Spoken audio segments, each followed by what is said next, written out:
ये दिग्गज गौरव धनी शुद्ध सत्य की टेक, मिलते हैं सौभाग्य से 100 लक्ष्य में एक। अनुपम जिसका भाग्य है, दिव्य जिनका ज्ञान, वो जीवन में कर सके दिग्गज की पहचान। इस मुल्क के इतिहास में संपूर्ण परिवार जो आज़ादी की लड़ाई में शामिल रहा, उसका नाम मालूम है? नहीं। क्यों? क्योंकि किसी ने बताया नहीं। इसी विडंबना का परिणाम है कि आज हम सब आधे अधूरे सत्य को पूरा सत्य मान बैठे। इस मुल्क में भगत सिंह का नाम सबने सुना है, पर क्या बता सकते हैं कि भगत सिंह किसको अपना गुरु मानते थे? किसी को पता है? उस हस्ती का नाम था सचिंद्र सान्याल। उन्होंने एक किताब लिखी थी, बंदी जीवन, और उस दौर के समस्त क्रांतिकारियों के लिए वो भगवत गीता से कम नहीं थी। और वही सचिंद्र सान्याल जिस क्रांतिकारी को अपना गुरु मानते थे, वो थे कुंवर प्रताप सिंह बारठ। राजस्थान की पावन धरती ने 19वीं सदी में ऐसे ही एक क्रांतिकारी सपूत को पैदा किया। नाम था कुंवर प्रताप सिंह बारठ। 24 मई 1893 उदयपुर में क्रांतिवीर ठाकुर केसरी सिंह बारठ की हवेली में एक बच्चे की किलकारी गूंजी थी। परिवार में उल्लास छा गया। बड़े प्यार से बच्चे का स्वागत हुआ और नाम रखा प्रताप। परिवार में देशभक्ति तो सांसों में खुली हुई थी। और मातृभूमि पर जब सब कुछ निछावर करना हो तो बाद में परिवार की शान थी। इसीलिए अंग्रेजी सत्ता के खिलाफ क्रांति की घुट्टी तो बालक प्रताप परिवार में देशभक्तों की सांसों में घुल गई। मातृभूमि पर सब कुछ निछावर करना भरत परिवार की शान थी। इसलिए अंग्रेजी सत्ता के खिलाफ क्रांति की घुट्टी बालक प्रताप ने बचपन में ही पी ली थी। इसकी शुरुआत थी शिक्षा हर्बर्ट स्कूल कोटा और डीएवी हाई स्कूल अजमेर में हुई। उसके बाद उन्हें क्रांतिकारी अर्जुन लाल सेठी के वर्धमान जैन विद्यालय जयपुर में भेज दिया गया। जब श्री सेठी ने अपना विद्यालय इंदौर स्थानांतरित कर लिया तो उनके पिता ने उन्हें और इनके बहनोई ईश्वरदान आशिया को प्रसिद्ध क्रांतिकारी मास्टर अमीर चंद के यहाँ देश सेवा के प्रशिक्षण हेतु भेज दिया। इतिहास में गुरु गोविंद सिंह जी के बाद ठाकुर केसरी सिंह बारठ दूसरा उदाहरण है जिन्होंने अपना संपूर्ण परिवार मातृभूमि को दास्ता से मुक्त करवाने के लिए विद्रोह और क्रांति के कठिन पथ पर अर्पित किया। क्रांतिकारी मास्टर अमीर चंद ने कुंवर प्रताप सिंह और उनके चाचा श्री जोरावर सिंह की मुलाकात ब्रिटिश हुकूमत के खिलाफ भारत की आज़ादी की लड़ाई के एक महान क्रांतिकारी श्री रासबिहारी बोस से करवाई। श्री रासबिहारी बोस भारत परिवार की देशभक्ति और ब्रिटिश हुकूमत के खिलाफ क्रांति के लिए उनके समर्पण से बहुत प्रभावित थे। उन्होंने कुंवर प्रताप सिंह और उनके चाचा जोरावर सिंह को दिल्ली बुला लिया। योजना थी ब्रिटिश वायसराय लॉर्ड हार्डिंग पर हमले की, ताकि 7 समुंदर पार बैठे अंग्रेजी सत्ता का सिंहासन डोल उठे। और यह मौका भी मिला। 23 दिसंबर 1912 हाथी के ओहदे में सवार लॉर्ड हार्डिंग जब अपने जुलूस के साथ आगे बढ़ रहा था, तभी पास की एक इमारत से जोरावर सिंह ने अपने भतीजे कुंवर सिंह बारठ के सहयोग से खिड़की के रास्ते वायसराय पर बम फेंक दिया। इसके बाद भीषण धमाका हुआ। हाथी के हौदे के टुकड़े टुकड़े हो गए। दुर्भाग्य से शरीर पर भारी जख्म खाकर भी लॉर्ड हार्डिंग बच गया, लेकिन उसका एक कर्तव्यपरायण नौकर मारा गया।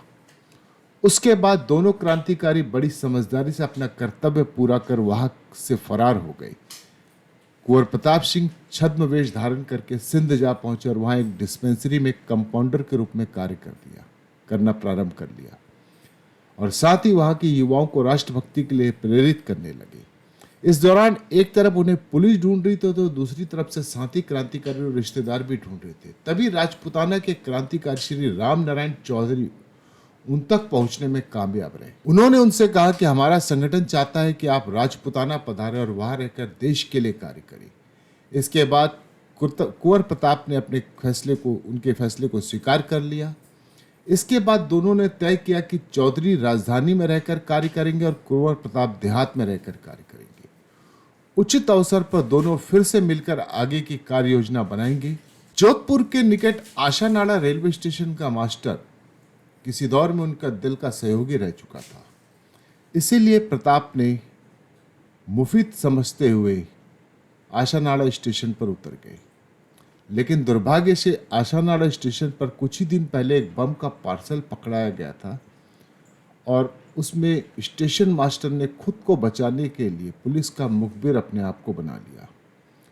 उसी ने प्रताप की सूचना पुलिस को दे दी और धोखे से उन्हें गिरफ्तार करवा लिया। बनारस कॉन्फ्रेंस केस में उनके खिलाफ वारंट जारी वैसे भी हो चुका था। इन्हें 5 वर्ष के कठोर कारावास की सजा दी। इसके बाद कुंवर प्रताप सिंह को बरेली की सेंट्रल जेल में ले जाया गया, जहां उन्हें काल कोठरी में रखा गया। यह काल कोठरी इतनी थी कि एक आदमी के लिए इसमें करवट लेना भी मुश्किल था। शुरुआत में अंग्रेजी सरकार ने इन्हें प्रलोभन देने के तरह तरह के प्रयास किए गए। उनसे कहा गया, यदि सरकार का साथ दोगे तो सरकार उनके परिवार के सभी केस वापस ले लेगी, उनकी जागीर, सारी संपत्ति तक वापस कर देगी और उन्हें तत्काल जेल से रिहा कर दिया जाएगा। लेकिन इससे बात नहीं बन पाई। फिर अंग्रेजों ने जज्बातों का सहारा लिया। उनसे कहा, तुम्हारी माँ को बहुत कष्टों का सामना करना पड़ता है, हर पल रोती रहती है। लेकिन प्रताप जरा भी विचलित नहीं हुए और उनका जवाब क्रांतिकारी इतिहास की एक धरोहर बन गया।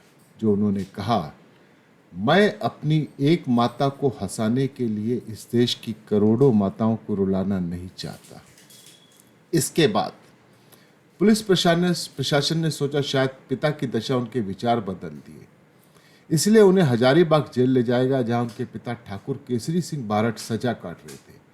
इसके बाद अपने पुत्र को वहां देखते ही उन्होंने गुस्से में आकर कहा, यदि तुम पदभ्रष्ट हुए तो शायद सरकार तुम्हें माफ कर दे, लेकिन मैं नहीं।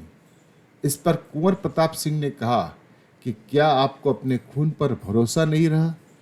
यह मुलाकात तो अंग्रेजों की चाल है, मुझे तो यहाँ जबरदस्ती लाया गया है। केसरी सिंह बारठ का नाम कितना प्रसिद्ध था, इसका अंदाजा इस बात से लगाया जा सकता है कि उस समय के श्रेष्ठ नेता लोकमान्य तिलक ने अमृतसर में हुए कांग्रेस अधिवेशन में उन्हें जेल से छुड़ाने का प्रस्ताव पेश किया था। अब इतने के बाद जब अंग्रेज सरकार की सहन शक्ति जवाब दे गई, तब उन्होंने घोर अमानवीय यातनाएं कुंवर प्रताप को देना शुरू किया और अंग्रेजों के जुल्म सितम ने जब हदें पार कर ली तो नाकाबिले बर्दाश्त जुल्म को नश्वर शरीर बर्दाश्त नहीं कर पाया। 24 मई 1918 को क्रांतिकारी प्रताप सिंह बारठ ने इस दुनिया को अलविदा कह दिया। अब सवाल यह, इनके विषय में अब तक जानकारी प्राप्त नहीं थी। क्यों? ये चंद इतिहासकार, हुक्मरान और मुल्क किसे जिम्मेदार माने? यक्ष प्रश्न यह है। नमस्कार।